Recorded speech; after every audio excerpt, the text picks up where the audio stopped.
ദേശീയപാത നിർമ്മാണം വിലയിരുത്താനായി പൊതുമരാമത്ത് മന്ത്രി മുഹമ്മദ് റിയാസ് ഗുരുവായൂർ മണ്ഡലത്തിലെ വിവിധ ഭാഗങ്ങളിൽ സന്ദർശനം നടത്തി. കാപ്പിരിക്കാട്, ചാവക്കാട്, മുല്ലത്തറ എന്നിവിടങ്ങളിലാണ് സന്ദർശനം നടത്തിയത്. ഗുരുവായൂർ നിയോജകമണ്ഡലത്തിൽ പുതിയ ദേശീയപാത കടന്നുപോകുന്ന ഭാഗത്ത് ഒന്നും തന്നെ വാട്ടർ അതോറിറ്റിയുടെ യൂട്ടിലിറ്റി ഷിഫ്റ്റിംഗ് നടന്നിട്ടില്ല. ഇതുമൂലം നിർമ്മാണ പ്രവൃത്തികൾ പുരോഗമിക്കുന്ന വേളയിൽ പഴയ പൈപ്പുകൾ പൊട്ടുന്നത് പതിവാവുകയാണ്. ഇതോടെ പ്രദേശവാസികൾക്ക് കുടിവെള്ളം കിട്ടാത്ത സ്ഥിതിയാണെന്ന് MLA ചൂണ്ടിക്കാട്ടി. MES ഏങ്ങണ്ടിയൂർ, മന്നലാങ്കുന്ന് എന്നിവിടങ്ങളിൽ ഓൾ വെഹിക്കിൾ ഓവർപാസ് നിർമ്മാണം എന്ന ആവശ്യം ശക്തമാണ്. ചാവക്കാട് മുതൽ വില്യംസ് വരെയുള്ള ഭാഗത്ത് ദേശീയപാത ക്രോസ് ഡ്രെയിൻ നിർമ്മിക്കാത്തതുമൂലം MLA ഫണ്ട് ഉപയോഗിച്ച് നിർമ്മിക്കാൻ 160 ലക്ഷം രൂപയുടെ എസ്റ്റിമേറ്റ് തയ്യാറാക്കിയിരുന്നു. ഈ ഭാഗത്ത് NH തന്നെ ഡ്രെയിൻ നിർമ്മിച്ചു നൽകണമെന്ന ആവശ്യവും മന്ത്രിയെ ബന്ധപ്പെട്ടവർ ധരിപ്പിച്ചു.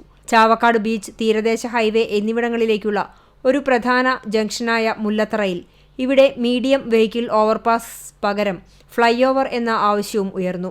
Guruvayur MLA NK Akbar, national highway authority ഉദ്യോഗസ്ഥർ, പൊതുമരാമത്ത് വകുപ്പ് ഉദ്യോഗസ്ഥർ എന്നിവരും ഒപ്പമുണ്ടായിരുന്നു.